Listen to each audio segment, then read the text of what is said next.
නොරොච්චෝලේ විදුලි බලාගාරයේ අබනන්ව තිබූ විදුලි ජනක යන්ත්‍ර අලුත් වැඩියා කළද එයින් ලබාගත හැකි උපරිම විදුලි ධාරිතාවයෙන් මෙගාවොට් 60ක් ජාතික පද්ධතියට තවමත් එකතු කර නැතයි විදුලි බල වෘත්තීය සංගම් පවසනවා. නොරොච්චෝලේ බලාගාරයේ මෙගාවොට් 280 බැගින් විදුලිය ජනනය කරන යන්ත්‍ර 3ක් ඇතත් එහි තුන්වැනි යන්ත්‍රයෙන් දැනට ලබාගන්නේ මෙගාවොට් 220ක් පමණක් යයි ඒ වෘත්තීය සංගම් ප්‍රකාශකය සඳහන් කරනවා.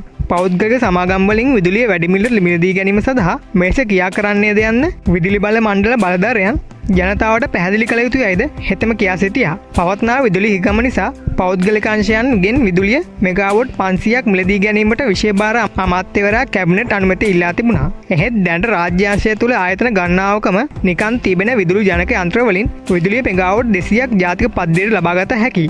නොරොච්චෝලෙන් ලැබිය යුතු මෙගාවොට් 60ද ඊට එකතු කළහොත් එය විදුලිය මෙගාවොට් 260ක් බවට පත් වෙනවා. විදුලිය මෙගාවොට් 260ක් යනු පිටතින් ඉහළ මිලකට මිලදී ගැනීමට යන විදුලිය මෙගාවොට් 500න් හරි අඩකටත් වඩා වැඩි. ඔබට මොකක්ද කියන්න තියෙන්නේ මේ ගැන? ඇයි මේ වගේ වැඩි මිලට විදුලිය මිලදී ගන්න යන්නේ නැතුව මේ අහක තියෙන විදුලි ජනක යන්ත්‍ර වලින් වැඩක් ගන්න නැත්තේ? ඔබට මේ ගැන මොකක් හරි අදහසක් ඇතිනේ. අනිවාර්යයෙන්ම ලයික් එක දාලා කමෙන්ට් කරන්න. ඉතින් යාළුවනේ ඔයා අපිව තවම සබ්ස්ක්‍රයිබ් කරලා නැත්නම් පහත බටන් එක ක්ලික් කරලා අපිව සබ්ස්ක්‍රයිබ් කරන්න. ඒ වගේම ඔයාට මේ වීඩියෝ එක වැදගත් වුණා නම් ලයික් කරලා කමෙන්ට් කරලා ෂෙයා කරන්න. ඔයාට සුබ දවසක්.